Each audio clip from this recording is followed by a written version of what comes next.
पिछले एपिसोड में हम सब ने देखा था कि कैसे क्रिस्टीन पैसे की तंगी से परेशान होकर एरिन की लाइफ स्टाइल से इम्प्रेस होते हुए मार्टिन की पेट गर्लफ्रेंड बन जाती है और मार्टिन की अंतर्वासना की आग को बुझाने का काम किया करती है।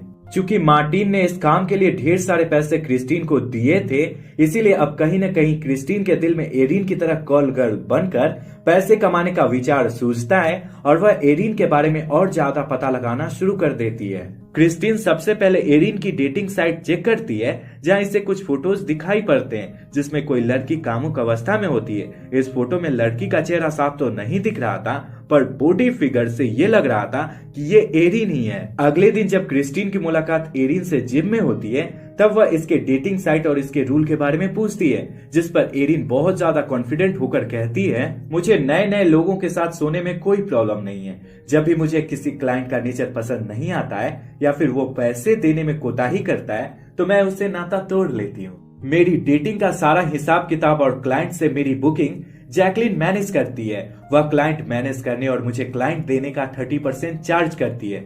वैसे ये सब तुम क्यों पूछ रही हो?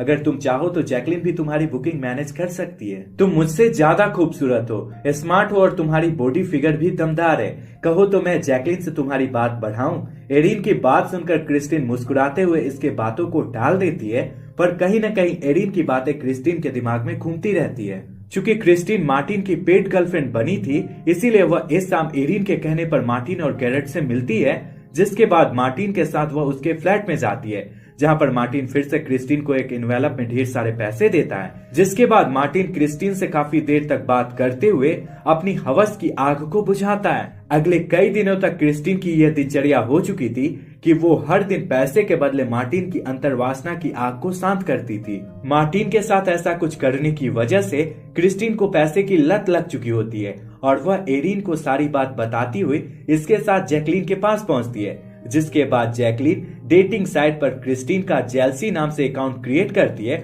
और क्रिस्टीन की कुछ कामुक और अधनंगी तस्वीरें खिंचवाती है, ताकि क्लाइंट इसे देखकर जैकलिन से कांटेक्ट करे। आगे जैकलिन क्लाइंट के द्वारा दिए गए अमाउंट का 30% लेने का चार्ज करती है।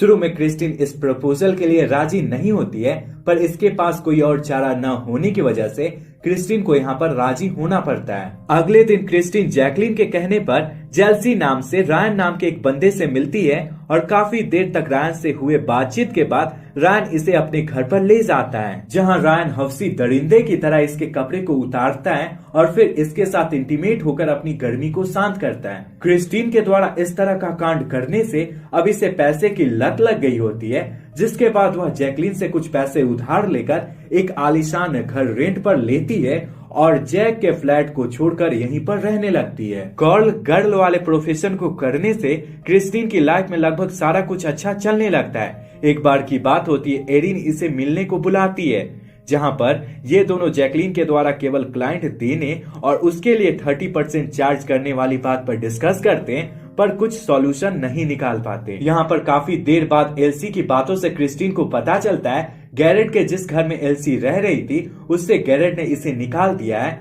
और वह अब बेघर हो गई है। गैरेट ने इससे बहाना बनाते हुए झूठ कहा है कि गैरेट की बीवी और बच्चे इस घर में अब रहने आने वाले हैं। एल्सी की बात सुनकर क्रिस्टीन को काफी बुरा लगता है। चूंकि एल्सी ने क्रिस्टीन को उसके बुरे दिनों में हेल्प की थी, इसीलिए क्रिस्टीन एल्सी को अपने घर में लाती है। अगले दिन क्रिस्टीन अपने इंटर्नशिप वाले ऑफिस यानी कर्टलैंड कंपनी में काम कर रही थी, तो इसी समय इसके पास जैकलिन का कॉल आता है और अगले दिन वह किसी क्लाइंट से मिलने की इसकी अपॉइंटमेंट फिक्स करती है। जिसके बाद क्रिस्टीन माइकल क्लिक नाम के एक इंसान से मिलती है और इससे काफी देर तक बातें करती है, जिसके दौरान क्रिस्टीन को पता चलता है क्लिक विडो है और इसकी बीवी अभी कुछ दिन पहले मरी है। चूंकि क्रिस्टीन पैसे के लिए हमेशा अलग अलग क्लाइंट से मिलती थी, इसीलिए अगले क्षण हम देख पाते हैं क्रिस्टीन क्लिक की कई सारी बातों को नोट्स बनाकर अपने फोन में सेव कर लेती है। मतलब गजब कॉल गर्ल है यार, ये लोग भी मेहनत करती है। खैर, एक रात की बात होती है, क्रिस्टीन अपने कमरे में सो रही होती है कि तभी इसके पास एरिन आकर कहती है, मुझे नींद नहीं आ रही है, क्या मैं यहाँ पर सो जाऊं? जिस पर क्रिस्टीन राजी हो जाती है। आगे एरिन कहती है, जैकलिन मुझे क्लाइंट नहीं दे रही है। एक तरफ गैरेट ने मुझे अपने घर से निकाल दिया है, तो दूसरी तरफ जैकलिन भी मुझसे उतना अच्छे से बात नहीं कर रही है। मेरे पास पैसे कमते जा रहे हैं और मैं बहुत ज्यादा परेशान हूँ। यहाँ पर क्रिस्टीन एरिन को शांत करती है और जब सब कुछ नॉर्मल हो जाता है तो एरिन क्रिस्टीन को सेड्यूस करती है, जिसके बाद ये दोनों समलैंगिक रिलेशनशिप बनाते हैं और इसी के साथ ये एपिसोड यहीं पर खत्म हो जाता है। इस एपिसोड में आपने हवसों की कहानी देखी। आगे के इसके एपिसोड यानी 3 से 15 वाले एपिसोड में कहानी नया रुख लेती है, जो आपको पहली और दूसरी वीडियो की तरह काफी पसंद आने वाली है। अगर आप इसके नेक्स्ट एपिसोड को देखना चाहते हो तो कमेंट में नाइस लिख देना। मैं कल इसके नए एपिसोड यानी तीसरे एपिसोड को अपलोड कर दूंगा। खैर भैया, जो लोग नए हैं इस चैनल पे या फिर मेरी आवाज पहली बार सुन रहे हैं तो आप इसके पहले एपिसोड को देख लेना। और आपसे एक प्यारा सा रिक्वेस्ट है यार, पूरा सीरीज देखने के लिए मेरे चैनल देशी बुक को ऑल बेल नोटिफिकेशन के साथ सब्सक्राइब कर लेना। तो फ्रेंड्स, वीडियो यहीं तक था। पूरा वीडियो देखने के लिए ढेर सारा धन्यवाद।